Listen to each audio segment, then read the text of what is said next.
Assalamualaikum warahmatullahi wabarakatuh.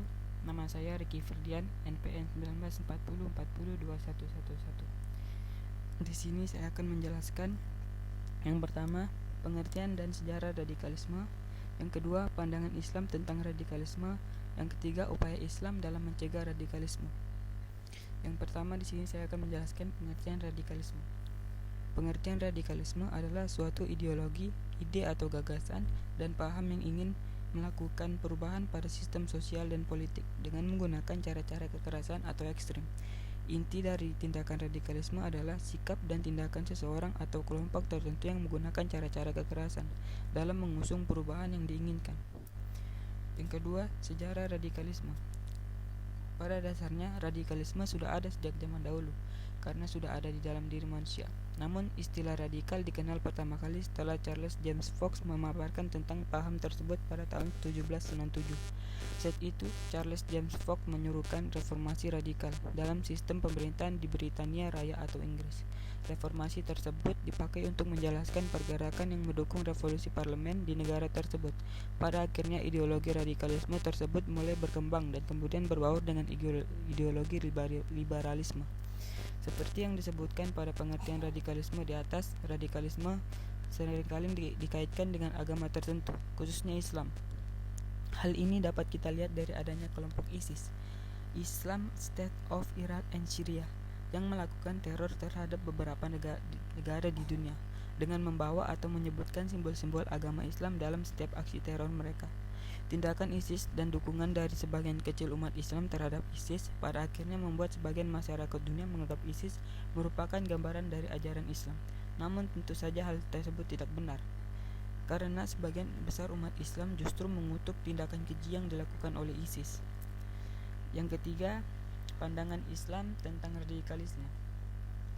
Islam menentang radikalisme.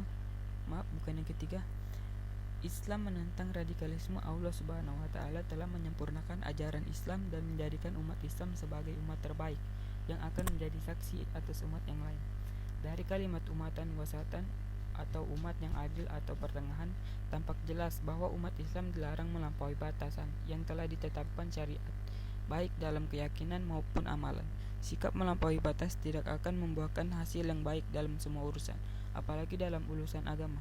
Bahkan syariat melarang sikap ini dalam beberapa ayat Al-Quran, diantaranya firman Allah Subhanahu wa ta'ala, "Wahai ahli kitab, janganlah kalian bertindak melewati batas dalam agama kalian." Quran Surah An-Nisa Surah 4 ayat 171.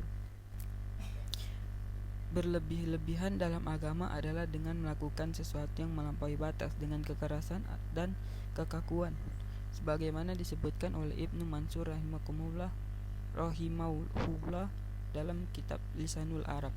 Radikalisme dalam sejarah terjadi tidak hanya pada umat Islam, bahkan Allah Subhanahu wa taala memperingatkan ahli kitab akan sikap melampaui batas ini sebelum umat Islam.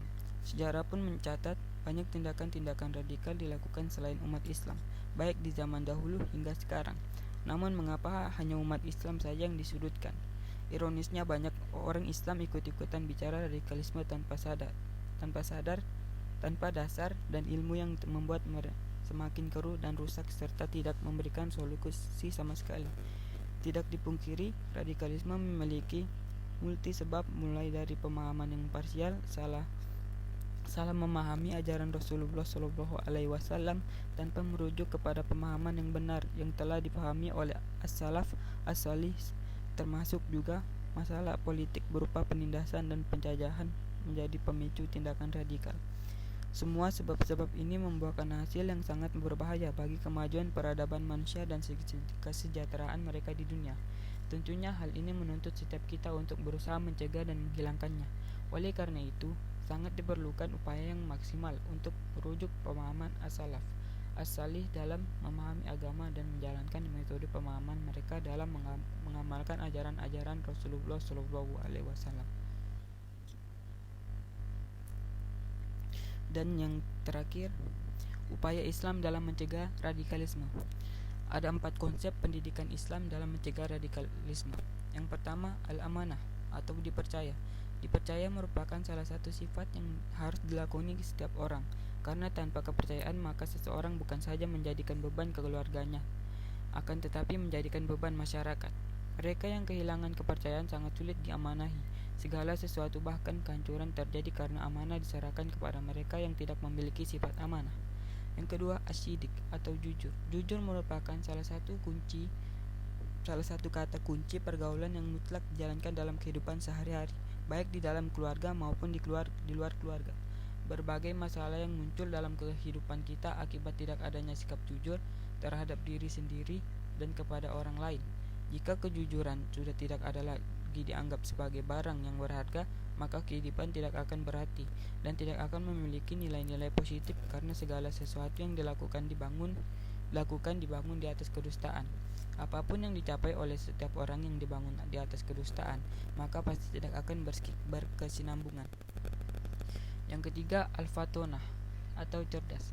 Mengajari anak tentang hal-hal yang positif dan kreatif merupakan kewajiban seorang ayah dan ibu, dan ini harus dimulai dari dini dengan menciptakan lingkungan pendidikan yang kondusif bagi seorang anak mulai dari dalam rumah tangga sehingga memiliki sekolah yang dianggap akan mendukung kecakapan, kecerdasan, dan kreativitas seorang anak. Yang keempat, at-tabligh atau menyampaikan. At-tabligh adalah salah satu sifat wajib bagi Rasul dan Nabi, artinya sifat ini harus dimiliki oleh Rasulullah dan seorang Nabi sebagai pemimpin umat. Sifat tabligh di sini memberikan indikasi bahwa seseorang harus mampu menyampaikan kebaikan kepada setiap orang dalam kondisi apapun dan kepada siapapun tanpa harus memilah-milah. Demikian pula umatnya harus menyampaikan kebajikan kepada siapapun agar kebajikan itu menjadi tolak ukur dalam bertindak dan bermuamalah sehingga tercipta kedamaian dan ketentraman. Sekian dari presentasi saya, kurang dan lebihnya mohon dimaafkan. Wassalamualaikum warahmatullahi wabarakatuh.